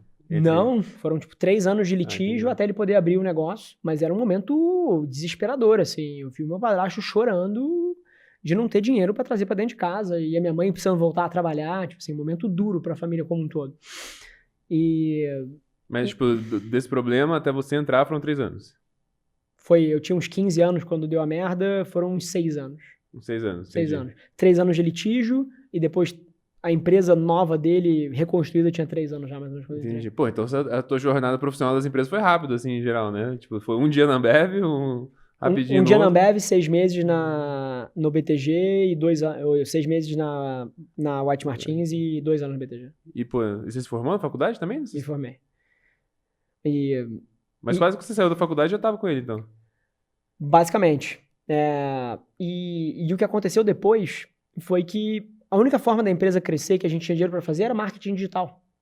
Não tinha nada que a gente pudesse... A gente não podia patrocinar evento, não dá para contratar time de venda, não dá para fazer nada.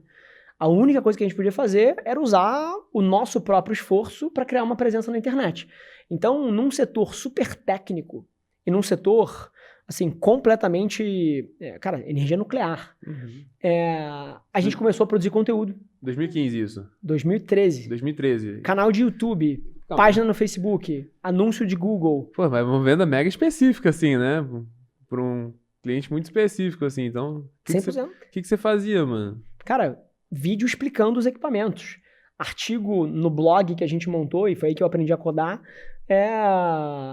e explicando o princípio ativo da tecnologia e os resultados que isso poderia trazer para os clientes.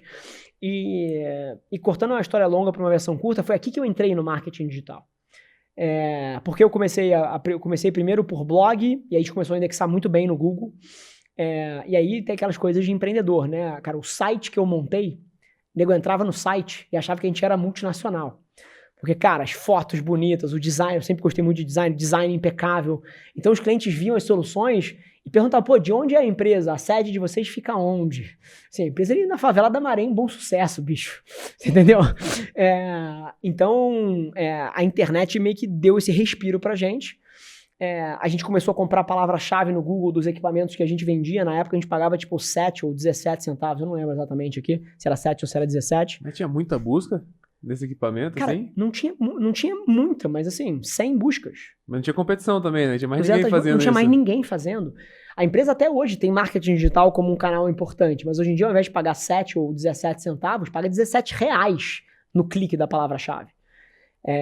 Então, o Google na época e o SEO foram os grandes hacks. A gente tinha uma coisa que não era nem que a gente indexava para as nossas palavras-chave.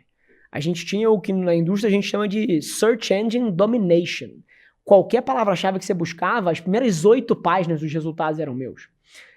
O Google era só a gente anunciando.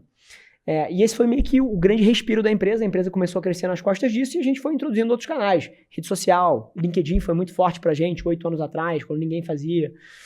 Eu lembro 8, 10 anos atrás a gente fazia no LinkedIn e a gente postava meio que das soluções. Os clientes que a gente tinha como target deixavam o telefone no comentário. Tipo assim, me liga. E o comentário aberto no post do LinkedIn lá. Era outra época de rede social. E foi um pouco aí que eu caí na internet. Pô, e aí você começou a se infiltrar nisso e tal, e cara, pô, calma aí que eu só quero garantir que a gente vai ter tempo. Tá bom, beleza.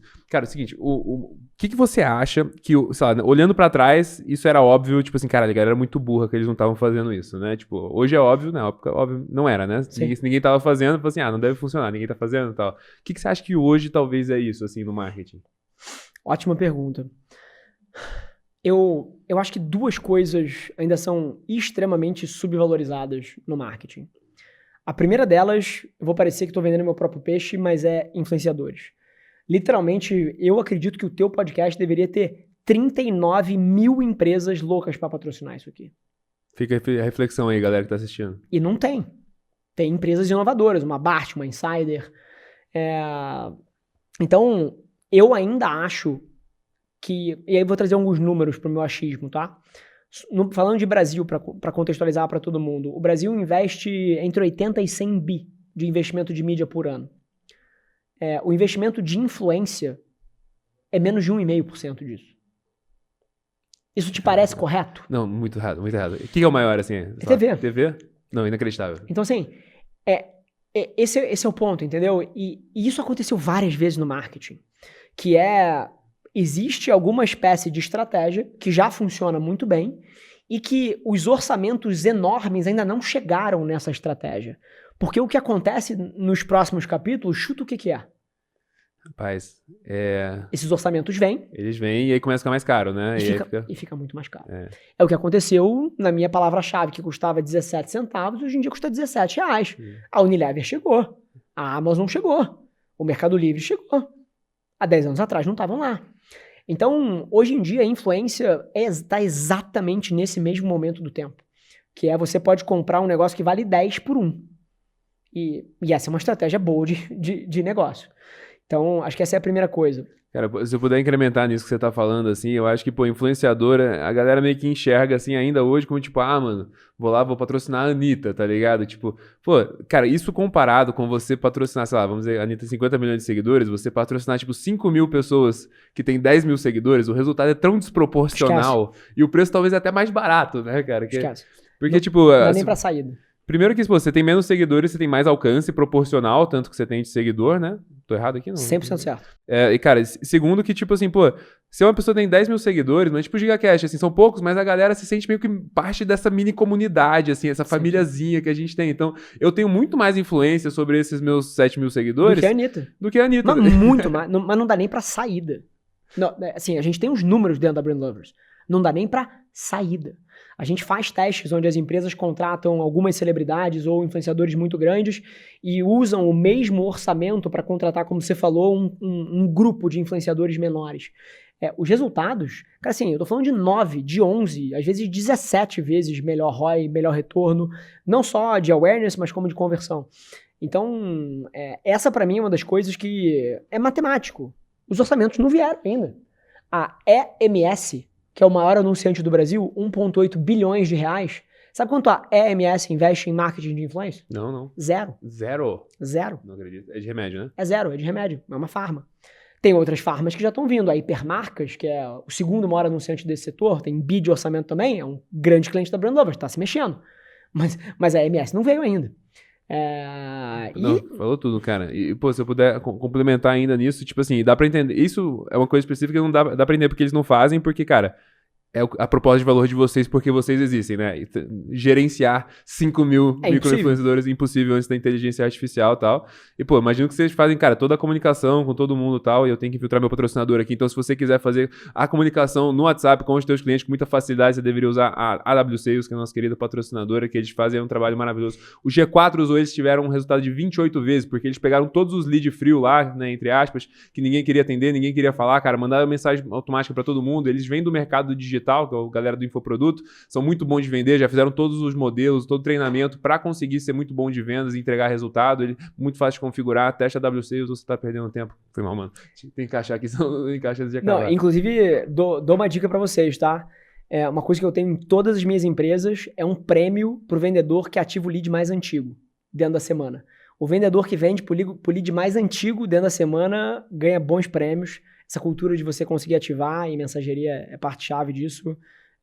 Lead que eventualmente você já captou. Cara, eu pensei nisso, cara. Muito gênio, muito gênio. Tem ROI pesado de você criar essa cultura de não deixar... Porque, entrando em vendas aqui, que é um assunto que eu sou apaixonado, cara, o vendedor ficou preguiçoso, cara. O vendedor hoje em dia, na maioria das empresas, você fala assim, por que você não vende mais? Não tem lead. Lead frio, lead tá ruim. Não tem lead, é o caralho, cara. Vai prospectar, vai caçar. Historicamente, o vendedor foi aquele cara que vai atrás, que encontra caminho. E hoje em dia a gente criou uma legião de gente preguiçosa que só vende se o lead cair no colo. Qualificado, nutrido, você só quer passar o quê? A BART pra você só quer dar um tapinha pra dentro do gol ali, né? E então, assim, em todas as minhas empresas eu tenho um pouco essa cultura, cara, de buscar e não só cair no colo, e essa coisa de ativar o lead mais antigo e criar premiação pra isso funciona pra caralho. E é sempre assim, o melhor cara, ele nunca reclama de nada, né? Ele só tá lá vendendo, dando gás, tá do ar, e todo mundo tá indo mal, fala assim, não, o lead tá ruim, pô, os leads bons caem tudo pra ele, tá ligado? Se fuder, mano. Isso aí é demissão imediata. Vamos voltar que eu queria ver qual era o segundo que você ia falar aqui, que você acha que a galera tá overlooking hoje. Esse outro daqui... Ele é menos óbvio para algumas categorias, mas para outras pode ser talvez a maior oportunidade que eu vejo hoje. A gente veio, como você falou, de uma evolução nesse mundo de influência, onde inicialmente as pessoas olhavam para as Anitas e para as Marina Rui Barbosas da vida, e tá tudo bem.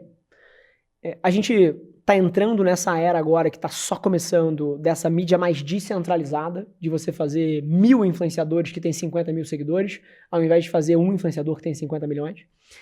E eu, agora, tem um outro tipo de celebridade da internet que esse sim consegue mover resultados excepcionais hoje em dia. Que são as pessoas que estão basicamente fazendo streaming das suas próprias vidas no Twitch. Nos Estados Unidos isso está muito forte. Aqui no Brasil você tem um John Vlog, você tem algumas pessoas tipo, que... Mano, falou pai demais. Eu tava pensando exatamente nesse, mano. Que fazem esse tipo de conteúdo que chama de IRL, né? Que você basicamente faz um streaming da sua própria vida.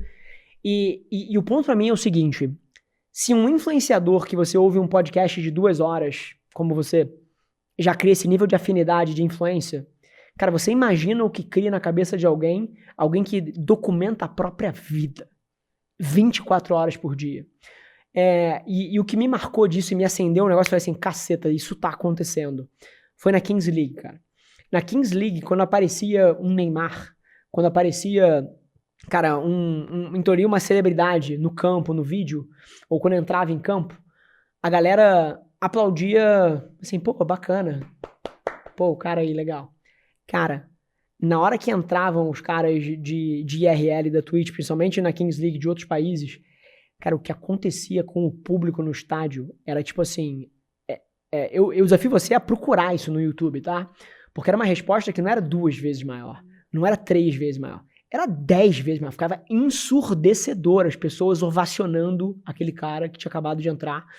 Então, eu acho que essas pessoas são meio que as novas grandes celebridades do mundo, são essas pessoas que estão basicamente streamando a própria vida. Pô, eu acho esse negócio muito verdade, cara. E eu fiz esse teste, né? Eu comecei a fazer live aqui com a galera do GigaCast. Falei assim, mano, ninguém vai entrar nessa porra, mas eu quero ver qual é. Porque, mano, eu fico vendo o iShowSpeed lá, mano. Isso aí. Muito louco. O cara, 120 mil pessoas ao vivo em média, tá ligado? Tipo, é muito impressionante. O Kai Cenat, esses caras assim, mano. Isso aí. Você sabe exatamente o que eu tô falando. Não, exatamente, mano. Até o Alex Hormozi, eu vi um vídeo dele falando exatamente isso outro dia, que ele mudou a estratégia inteira dele pra só fazer live agora, exatamente por isso, assim. Ele deu o mesmo exemplo que você, que tipo, mano, eu tava num jogo assim, cara, tava assim, a galera falou, tal, pô, artista, bacana. Aí, pô, a galera do youtuber, bacana, tipo, a galera do TikTok, que é vídeo curto, legal. Aí, pô, youtuber, pô, mais forte, irmão. Chegou os caras de live stream, irmão.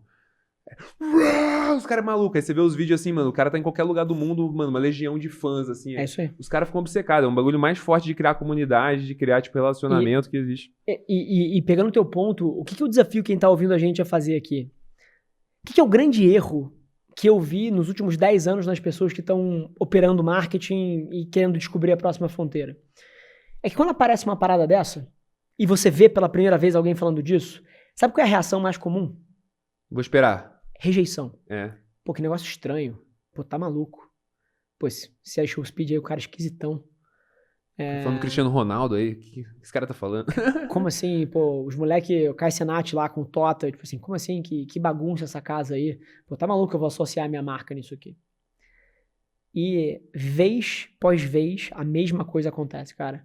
Era conteúdo nas redes sociais em 2013, era, sei lá, marca pessoal em 2018, que você via alguém tirando uma selfie na rua, você falava assim, pô, que cara esquisito, tirando uma foto dele mesmo, que ególatra. Porra, tá maluco, eu nunca tiraria uma foto de mim mesmo. Aí hoje em dia aconteceu o que aconteceu. Aí influenciadores no passado, pô, tá maluco, eu vou permitir uma terceira pessoa falar da minha marca é a coisa mais preciosa que eu tenho, tá maluco que eu vou descentralizar isso.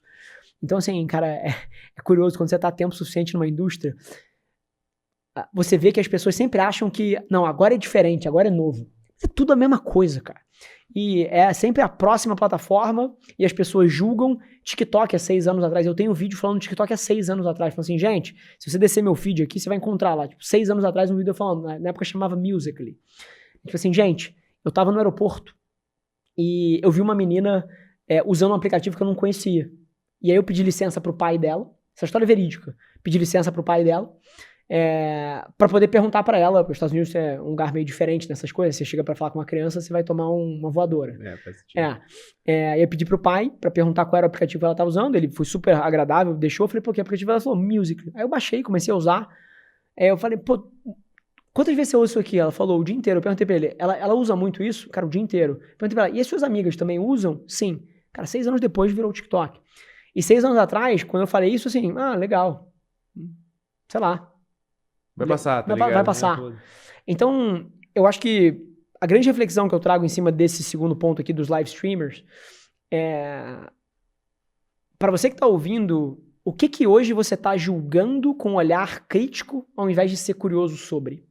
Talvez algumas das maiores oportunidades que você pode ter na tua empresa estão nessa fronteira aqui de você abdicar um pouco do julgamento e ter um olhar mais curioso pro que tá vindo. E tem alguns que flopam mesmo, né? Que tipo, sabe, aquele Clubhouse lá foi mó febre assim, e aí depois flopou e tal, e faz parte, mas tipo, se você só ficar esperando a estratégia perfeita, tipo, tem que só ir lá e fazer, mano. Mano, tem um maluco que cola na minha live que ele é mais gênio que eu, tá ligado? Sabe o que ele fez? Ele começou a colar na minha live e toda vez ele ficava doando R$200, tá ligado? Tá. Porra, é muito estranho, né? Tipo assim, porra, mano, tem 50 pessoas, esse cara tá dando R$200. Só que, cara, eu comecei a fazer propaganda dele, tá ligado? Assim, pô, valeu aí pro Felipão. Eu tô fazendo propaganda pra ele agora, inclusive, de graça, tá ligado? Tipo, porque, pô, ele faz um bagulho de ajudar as startups a pegar dinheiro com edital. Uma consultoria que custa, acho que R$5.000, tá ligado? Já sei até quem é, já vi post dele no LinkedIn. O Capivara Fai lá, mano. Porra, mano, o cara é muito gênio, mano. O cara gastou, tipo, R$1.000 e, pô, eu já falei dele em 2 episódios e um monte de live, tá ligado? E ele só fica doando dinheirinho na live, assim. É muito contra-intuitivo, né? Vou doar dinheiro na live e em troca ele vai fazer. Mas ninguém tá doando, mano. É tipo assim, Perfeito. É muito cabeçudo, né, cara? Ô, estamos chegando no final do episódio aqui, infelizmente, cara. Vou fazer o último patrocinador, não vou conseguir encaixar esse aqui, mas é a nossa querida Venia, né, cara? Que criou a stablecoin brasileira, BRLA, onde você consegue, com facilidade, construir qualquer infraestrutura para fazer operação de câmbio e tal. E para startup aqui do GigaCash, eles também trazem seu dinheiro de fora do Brasil. Então, como o Rafa, que recebeu muito dinheiro fora do Brasil, tem que trazer para cá, ao invés de usar uma corretora tradicional, você pode fazer com eles, cara. Chega em coisa de 1 minuto e com câmbio que eu acho que eles devem estar perdendo dinheiro aí só para ganhar popularidade, para se a startup for construir uma fintech, como por exemplo a Picnic, que é cliente deles, construir em cima deles, tal. Então fica aí essa da Venia. E Rafa, pergunta final. Vi essa empresa nascendo, passei o investimento e me arrependo. Ufa, que bom. Fica aí mais um. Eu gostei que você me ajuda a fazer as vendas aqui, cara. Você é muito bom. E fala pra mim, cara. Eu gosto de perguntar sempre assim, o que você acha que é o teu superpoder, cara? Cara, é encontrar pessoas melhores que eu pra fazer o que eu preciso que seja feito. É mesmo, cara. Eu achei que você ia falar alguma coisa mais na linha de obsessão, assim. Eu acho que nos traços da tua história, eu sinto que meio que... Eu acho que é marcante. Eu sou uma pessoa altamente obsessiva, inclusive graças a, sei lá, educação, sorte. Nunca me envolvi com droga, nunca tive essas coisas, porque eu acho que se eu tivesse me envolvido, nunca ia ter saído. Eu tenho traços, assim, de obsessão alucinantes. Growing up, assim, crescendo, eu era o cara que jogava bola durante 8 horas, chegava em casa 8 horas da noite, jogava 10 horas de jogo online, virava à noite. Assim, eu tenho esse traço. Eu acho que nos últimos anos eu consegui canalizar isso para coisas úteis para a sociedade, mas acho que é um marco meu, eu aprendi a administrar. Mas se eu tivesse que elencar uma coisa, eu acho que eu não sou uma pessoa que tem problema em falar de mim mesmo. Eu acho que eu sou excepcional em encontrar pessoas melhor que eu para fazer o que eu preciso ser feito. E, pô, imagino que esse foi o traço aí que te levou até onde chegou aí e tal, tudo mais. E, pô, irmão, muito obrigado por todas as lições, por toda a conversa. Imagina. Adorei, cara. Prazer. Valeu. Se inscreve, dá o like. Eu devia ter falado no começo do episódio.